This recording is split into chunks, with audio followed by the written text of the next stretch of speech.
Hello, creators! We have a mural breakdown for you today. We'll be focusing mainly on painting techniques that brought this art piece together. We strive to express creativity in everything we do, and we hope we can foster that in you. So let's get started with the drip technique.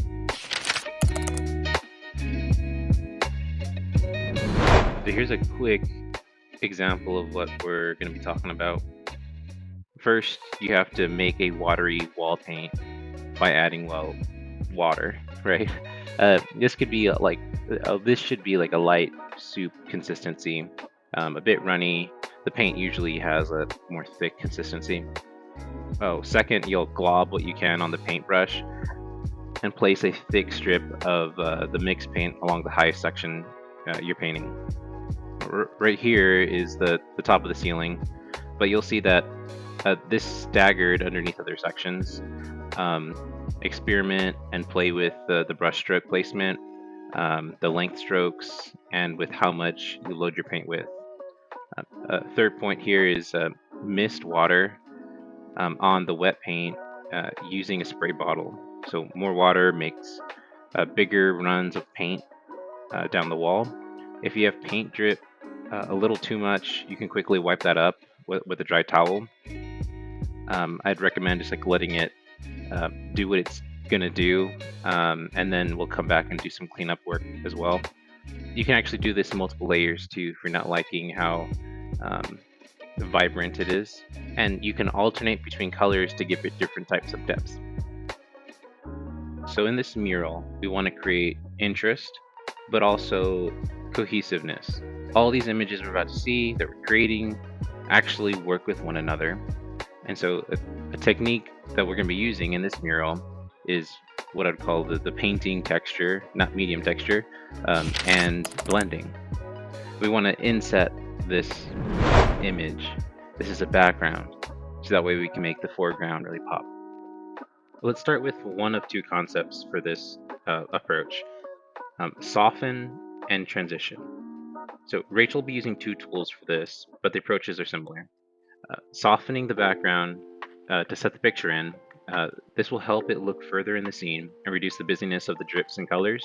But we also want to extend the color to remove any harsh transitional lines. And right now she's using a light color to bring in the transition lines that we're seeing. And then for the drips, we've talked about this a little earlier, that if don't be too worried about the drips being too much at first. Let them do what they're going to do and let them fall. Because you can add some really cool texture into the picture just by softening certain lines over others. And it creates this cool variation of pattern. And what you'll see Rachel do with this softening, blending approach is she'll clean up lines that were just a little too far extended that she want to. We want to clean up the image again, so the foreground can have more opportunity to not get lost in the background. Sometimes in order to manage your transition line, you have to extend your color out so that way you have something to blend into. The truth is that Rachel did a lot of placement coloring. She placed where she'd like to see colors, and so when she adds all this texture, she doesn't want to necessarily remove where those transitional lines are. She still wants the color to be there and present. So in order for us to have that spot, that placement of color, you need to extend it out so when you soften it down, it falls in the right spot you're hoping for. Naturally, blending a color in and removing a harsh line will take the volume away of what you're seeing. So give yourself more volume of color if you want the transition to stop where you really want it to, or else that transition point will be much further away than you expected. And that gives a different feel. Sometimes it's a little too light in an area or a little too thin. So the nice thing about that is that you can add in more material and still inset it with this blending approach. Now Rachel's going to be putting a big emphasis on texturing some of the background.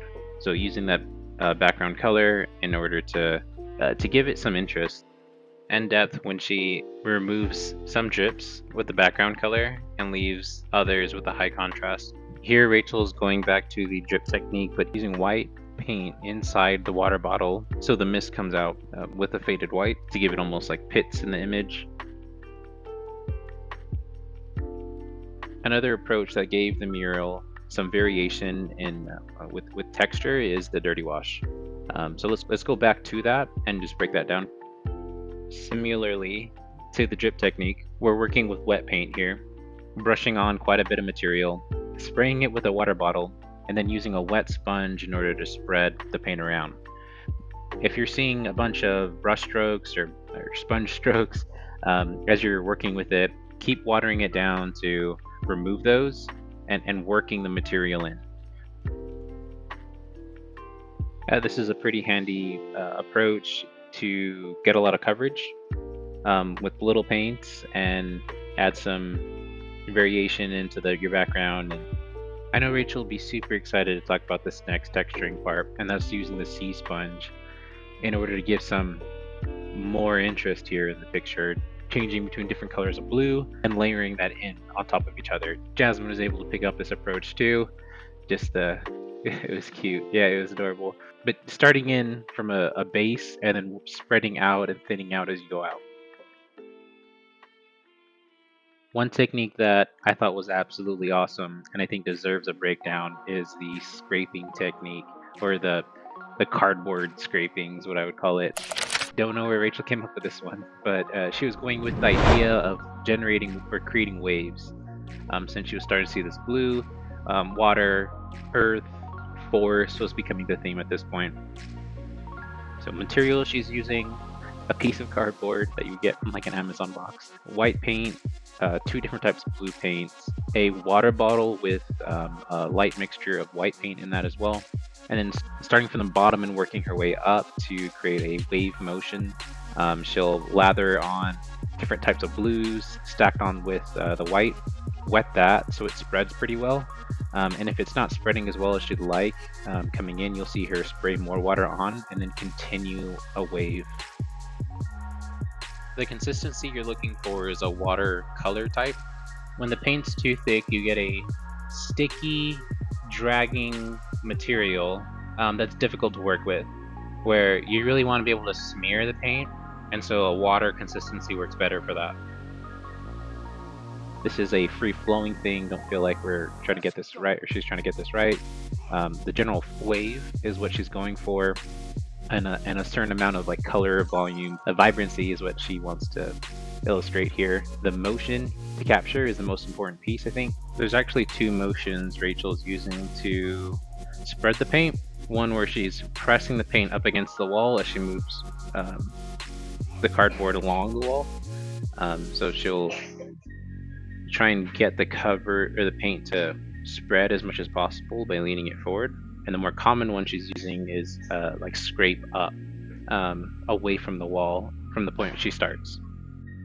And scraping the paint with the cardboard and layering it on top is helping also blend the colors in.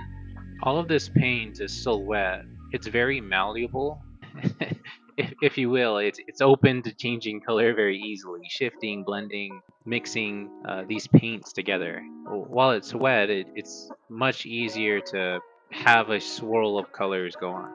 I wonder what Rachel could have done with a different colored water bottle sprayer.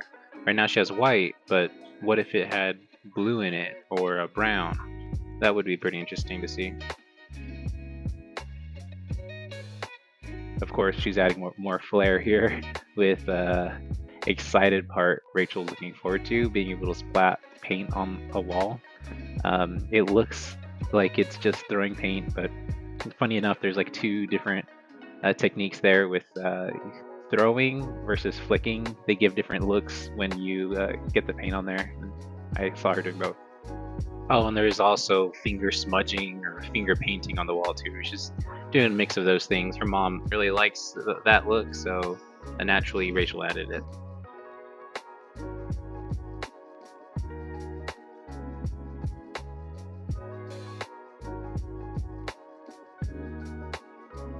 With all those techniques and approaches done, that now completes the background. The next section to move on with is the foreground.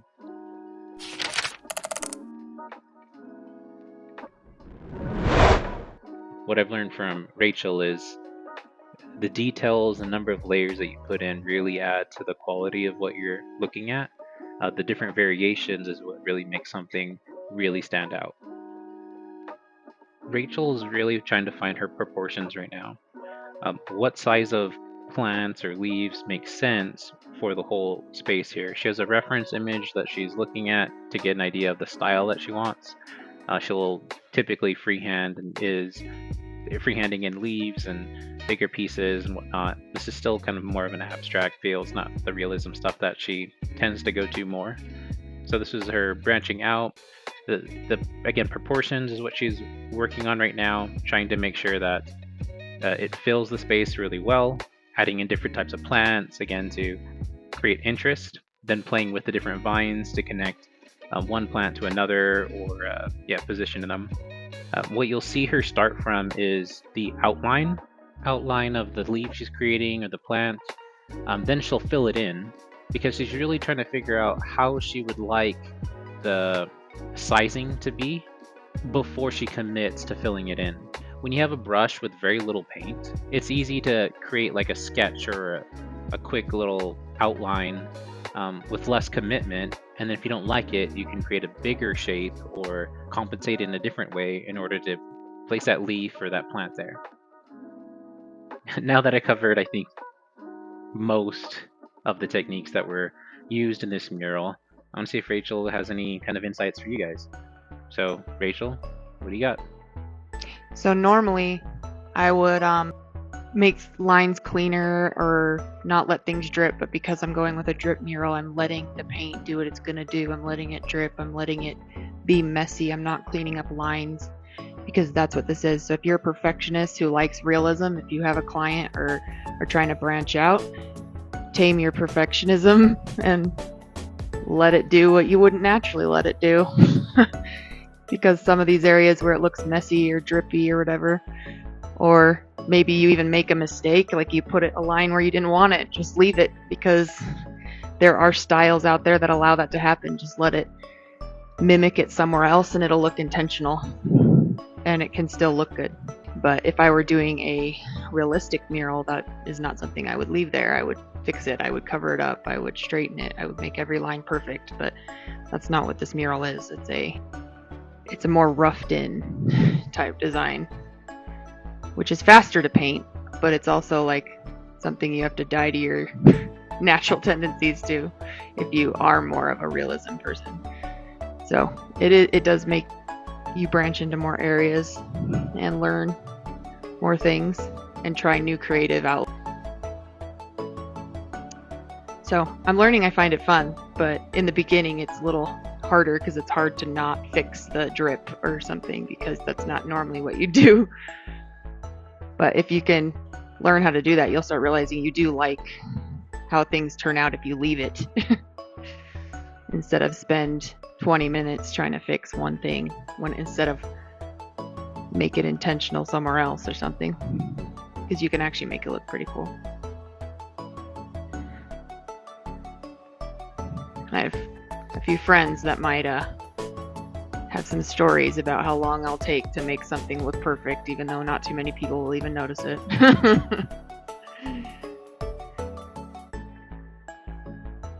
The consistency of this paint isn't full thickness, but it's not as watery as the background paint was. I thinned it down with water, but it's still a little thicker because I need it to retain its pigment so it's not see-through. But that's why it's still dripping, because there is water added to it. But it is still a bit more on the thicker side, so that way it is still able to drip and blend a little easier than just straight wall paint.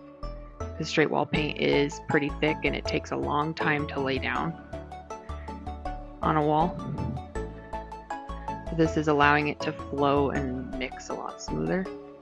But it is drippier, so if you're trying to make perfect lines or stay within your lines, you will have to fix a lot more drips if you're not going for a drippy look.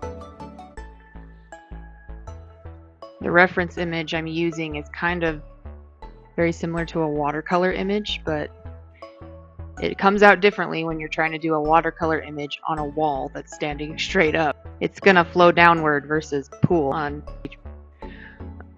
but it still turns out fun. You just get something different, which is what I always tell people if you're an artist is use reference photos and stuff, but never just know you may have something you're going for, but always be willing to detour from what you're looking at, because what you're making is not what they made. Or even if you're looking at just nature photos, allow yourself to have room for creativity, because my picture didn't look exactly like the picture I was looking at. I added things in places it didn't have. My dripping, I added myself. It didn't have that in there. It's okay if your picture doesn't look like their picture. In fact, it's better when that's the case, because you need to make it your own. So it's like if any of you are using this as a art tutorial or doing something yourself, that's completely fine, but remember to add your flair to it, because there's things about you that makes it unique. You have your own creativity, and there's things about you that should be stamped all over your art piece. I'm sure there's things that you guys will think up that will be just as cool that I didn't think of. So make it your own.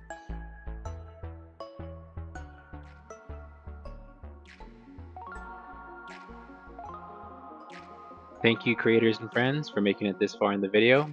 I'd love to hear about what you found fascinating in this in the comments. And finally, this is Gen 1 Image Bearers, where creation continues.